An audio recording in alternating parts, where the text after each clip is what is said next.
A big Japanese company, Hitachi Energy, made an important announcement in late September. It plans to invest another $270 million in Quebec, Canada. This large amount of money will help make its factory there much bigger. The factory builds special machines called large power transformers. With this new investment, the factory will almost triple how many transformers it can make each year. This is a very big step. This business decision was not expected by everyone. It signals a major change in how Japanese companies think about their global plans. It highlights a new challenge in business relationships around the world. For a long time, Japan and the United States were very close business partners. But things are different now. There is growing tension between the U.S. and Japan. This is because of new trade rules made by the President of the U.S., Donald Trump. These rules have created many problems for Japanese businesses. They feel that America's trade policies are not clear and change often. This makes it hard for them to plan for the future. Because of this, Japanese companies are now looking for other places to put their money. They want countries that offer a steady and reliable business environment. Canada has become a very good option for them. The big investment by Hitachi Energy in Quebec shows this new direction. It is a clear sign that things are changing. This book will explore why these changes are happening. It will explain how President Trump's approach to trade is making old friends rethink their partnerships.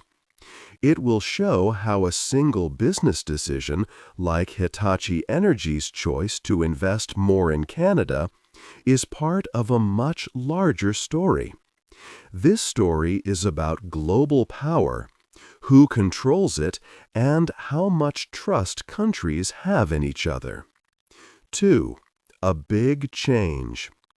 President Donald Trump started new trade policies against Japan. These policies were very strong.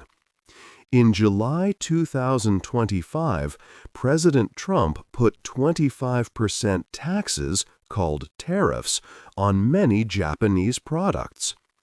This especially hurt the car industry. Japanese cars make up more than 1/3 of all Japan's exports to the United States. This made many Japanese companies worried and uncertain about the future. Negotiations between the two countries were very difficult. A Japanese negotiator, Rosei Akazawa, traveled to Washington 10 times for talks. In the end, Japan felt pressured to agree to a big deal. They accepted a compromise where the 25% tariffs would become 15%. But Japan had to make a huge investment in return. This investment was $550 billion. It was very controversial because President Trump would decide where this money went. The U.S. government said Japan must deposit this money into accounts chosen by the U.S.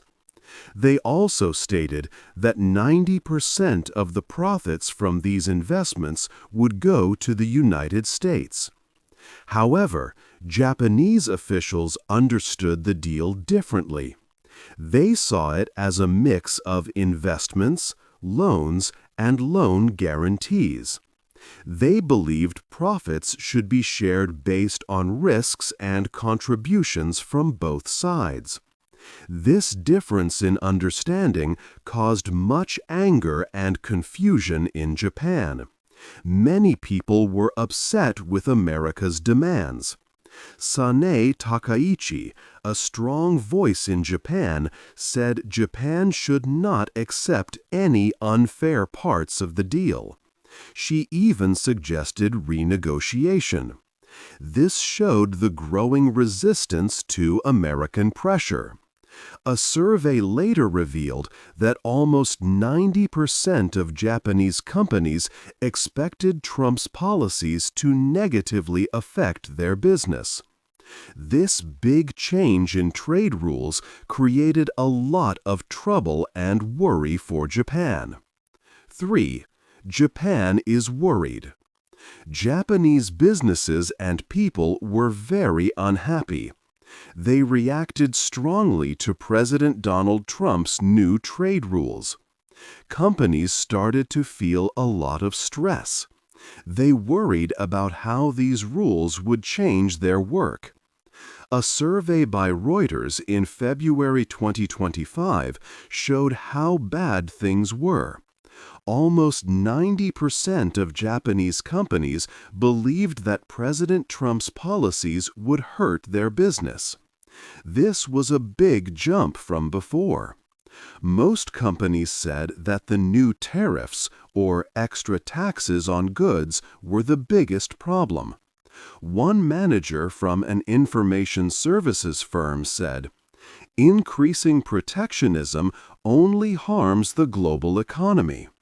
They feared that trade barriers would make it harder to sell products and make money. Because of these issues, Japanese people started to lose trust in the United States.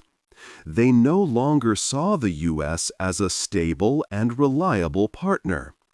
A survey from the University of Tokyo showed that only 18% of people felt good about U.S.-Japan relations in August 2025. This number was much higher just 1 year before. Another poll by Asahi Shimbun found that 77% of people doubted the U.S. would help Japan in a time of crisis. Many Japanese leaders spoke about their frustration. Sanae Takaichi, a person who might become Japan's next prime minister, said that Japan must not back down if the new trade deal was unfair. She also spoke about the chance of changing the deal.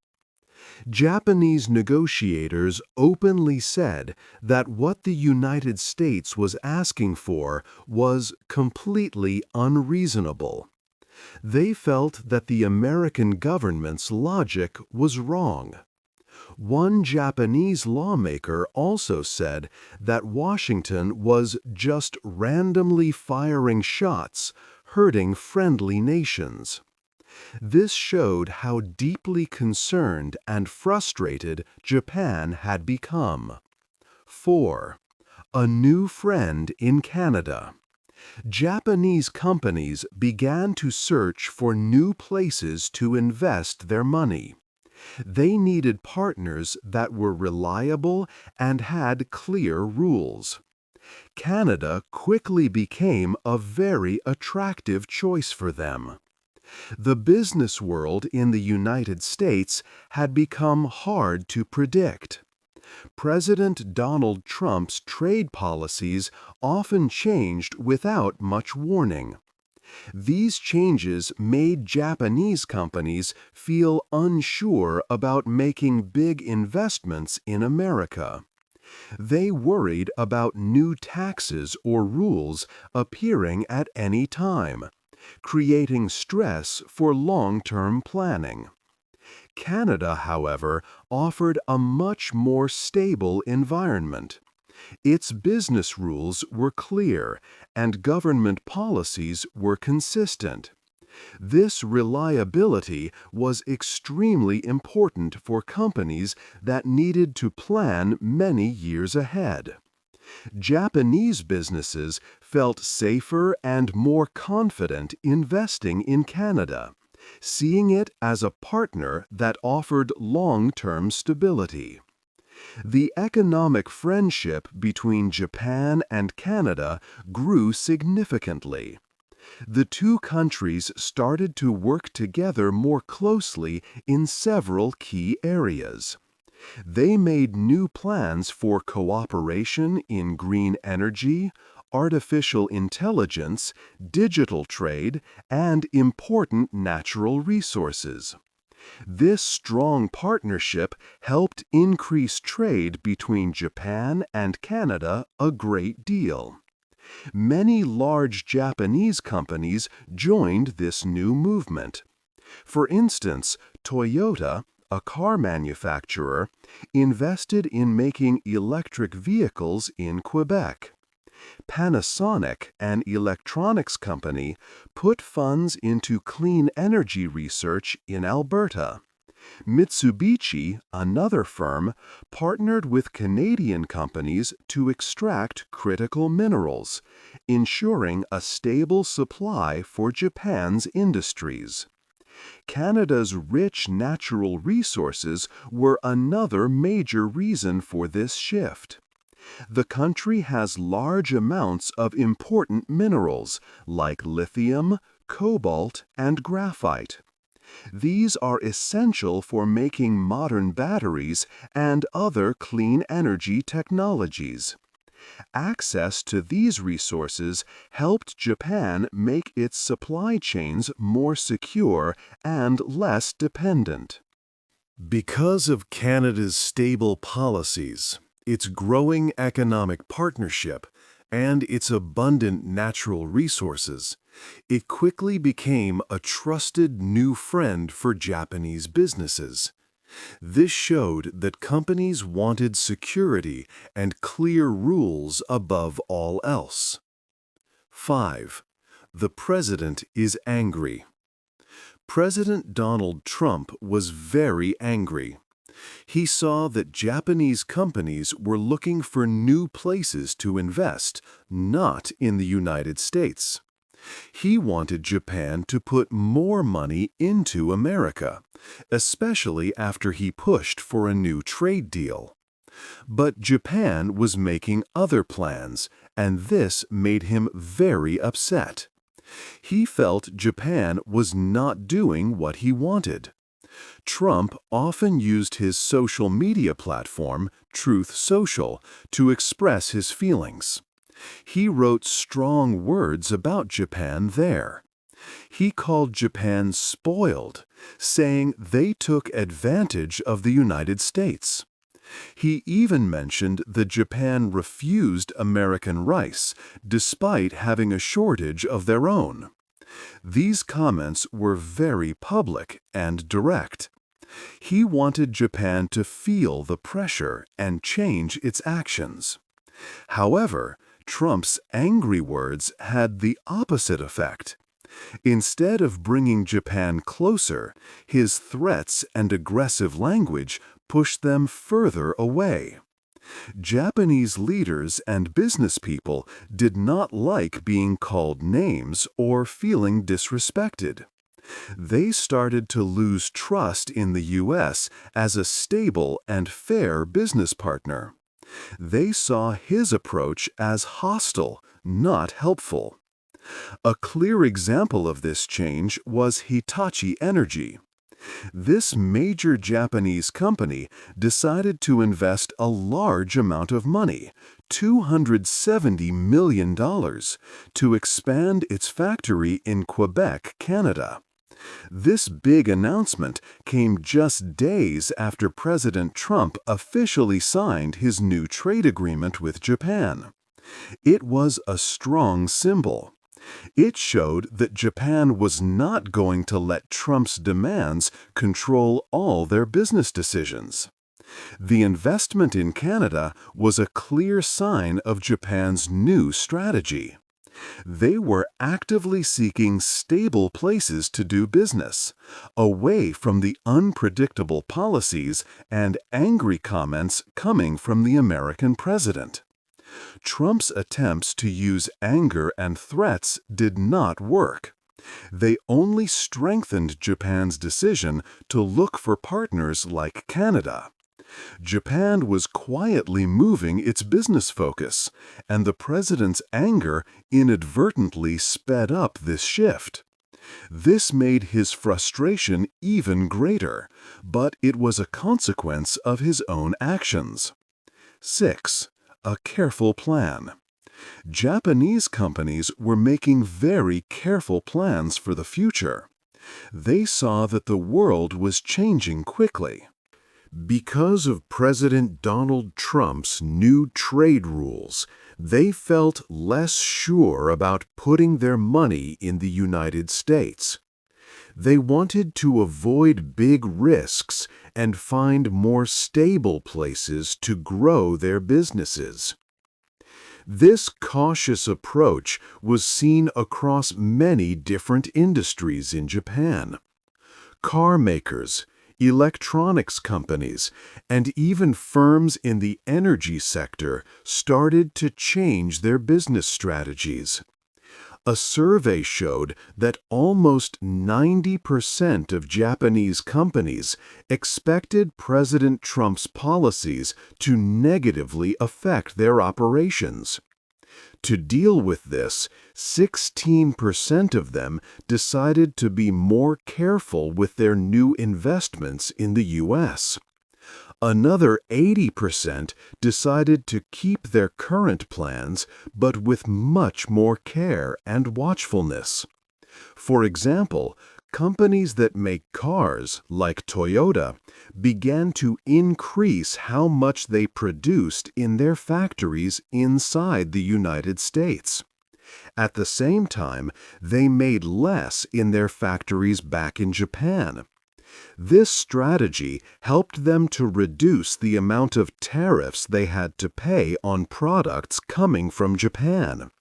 It showed a clear move to lessen their dependence on goods sent across the Pacific Ocean and to produce closer to their customers. Japanese companies also began to spread their investments to many other countries, not just the U.S. They looked at places like Canada, countries in Southeast Asia, and Europe as new homes for their money. This was a smart way to diversify their business risks. If one country faced problems, their entire business would not be in danger. An expert named Marcel Feliant noted that while some firms increased production in their U.S. branches, this was mostly a defensive step against tariffs, not a sign of stronger faith in the U.S. market. The electronics industry, which relies on global supply chains, faced extra challenges. With tensions between the U.S. and China, these companies had to find new ways to secure their materials and parts. They wanted to make sure their production lines would not stop.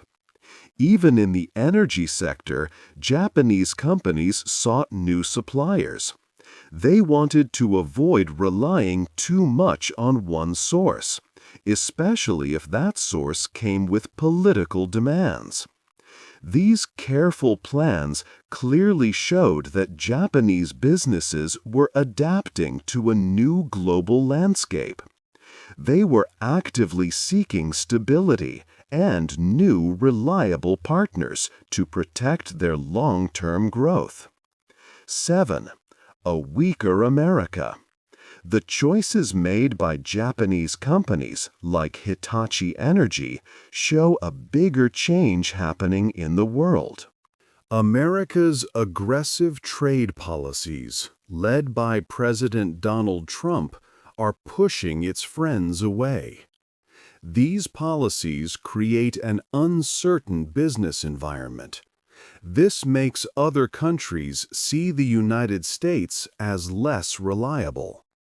America's way of doing business has caused anger and made allies look for new partners.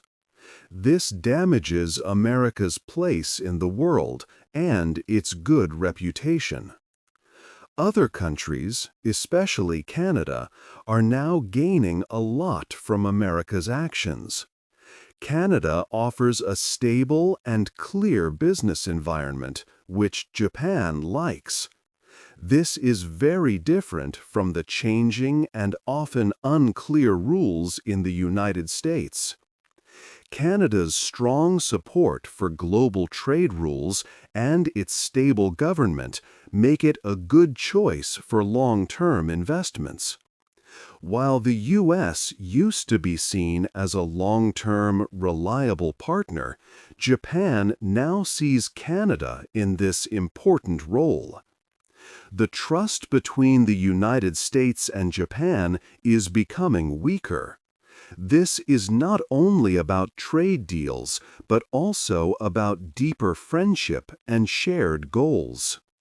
When trusted partners like Japan start to doubt America's reliability, it challenges America's leadership around the globe.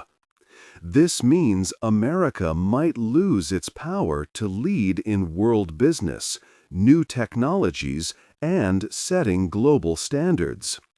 This erosion of confidence is a serious issue. For example, instead of focusing only on the U.S., Japanese universities are now working more with Canadian schools on new science and technology projects.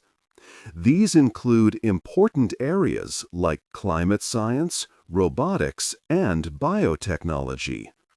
If key partners invest their money and smart ideas elsewhere, outside of America, the United States' ability to create new things and lead in advanced technology can suffer greatly. In the long run, this shift could mean less American influence in crucial areas like advanced technology and clean energy. When partners look for other places to invest and grow, America loses chances for economic growth and important innovation. This also means other countries can gain more power and control in global markets and develop their own leading industries. The United States risks losing its central role in shaping how the world economy works, impacting its future economic strength and global standing. 8. The final lesson. This story shows how President Donald Trump's trade policies changed things. He wanted to make America stronger with new rules and tariffs on countries like Japan. But his tough approach did not work as he planned. Instead, it pushed away important friends and created problems. Japanese companies felt unsure about investing in the United States. They faced new taxes on their products and big demands. This made them look for safer places to put their money. Canada, with its stable rules and friendly environment, became a good choice. The Hitachi Energy investment in Quebec is a clear example of this. The Japanese company decided to invest hundreds of millions of dollars in Canada. This big announcement came just after President Trump signed a trade deal with Japan. It showed that Japan saw Canada as a more reliable partner than the U.S. This was an unintended result of America's aggressive actions. Treating allies like enemies can make a country weaker. When trust is broken, partners start to look for new friends. This can hurt a country's power and influence in the world over time. The story of Japan and Canada teaches us a clear lesson. Trust and steady relationships are very important in global business and politics. They build strong ties that last. Without them, even powerful countries can lose their way. What do you think is the biggest lesson for countries when dealing with their allies? Hey there! Just a second before you go. If you learned something new today, please give this video a like, write your thoughts in the comments, and subscribe to the channel. It only takes a second, and it really, really helps to create even better English videos for you. Your support means the world. Thank you.